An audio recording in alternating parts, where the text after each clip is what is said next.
Пророк, алейхиссалату вассалам, умер. В чем заключается любовь к пророку, алейхиссалату вассалам, после его смерти? Любовь к пророку, алейхиссалату вассалам, после его смерти заключается в том, что ты должен, первое, изучать его сунну. Ты обязан изучать его сунну, если ты говоришь, что ты любишь пророка, алейхиссалату вассалам. Во-вторых, ты должен держаться за его сунну, выполнять его сунну, если ты говоришь, что ты любишь Мухаммада, саллаллаху алейхи вассалям. Третье, ты должен призывать к его пути, к его сунне людей, спасать людей, призывать к его сунне, к его пути, если ты говоришь, что ты любишь Мухаммада, саллаллаху алейхи вассалям. Четвертое, ты должен защищать сунну Мухаммада, саллаллаху алейхи вассалям. Поэтому Аллах субхану ва тааля говорит в Коране: «Инна шаниака хуаль абтар». Поистине ненавистник твой, он усеченный. Внимательно. Тот, кто ненавидит Мухаммада, саллаллаху алейхи вассалям, путь Мухаммада, саллаллаху алейхи вассалям, что говорится в этом аяте? Гуа, что? Абтар. Что значит абтар? Он абтар, усеченный. Вообще абтар тот, у кого нет какой-то части тела, конечности какой-то, нет? Это абтар. Хорошо. Вот такой человек, который ненавидит Мухаммада, саллаллаху алейхи вассалям, абтар, усеченный вот такой, куцый. То есть он бесславный, этот человек. В нем, у этого человека хайра в нем, блага нету. И поминания доброго ему не будет. Не останется от него доброго поминания никакого. Он бесславный, этот человек. Хорошо?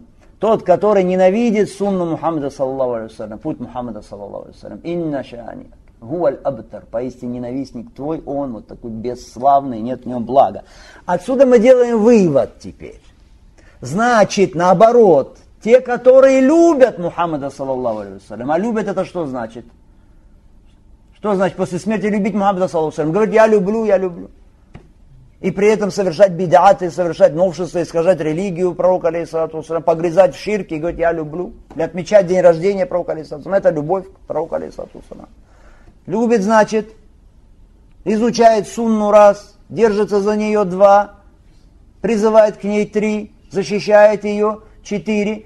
Из этого аята из суры Аль-Каусар мы делаем вывод, что те, которые любят пророка, алейхиссалату вассалям, и делают эти вот четыре вещи, стало быть, им добрая слава. Им будет добрая слава.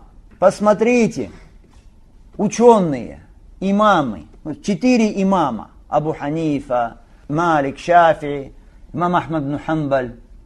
Когда мы вспоминаем этих имамов, что мы говорим? Да смилуется над ними Аллах, делаем за них дуа. Аллах дал им добрую славу. Такой, почему? Из-за того, что они любили пророка, алейхиссалату вассалям, по-настоящему. Шейх Ислам ибн Таймия, рахимахуллаху та'аля, или вы ученик Ибн аль-Кайим, посмотрите, какую славу Аллах субхану ва та'аля дал им в народах и в веках. Почему?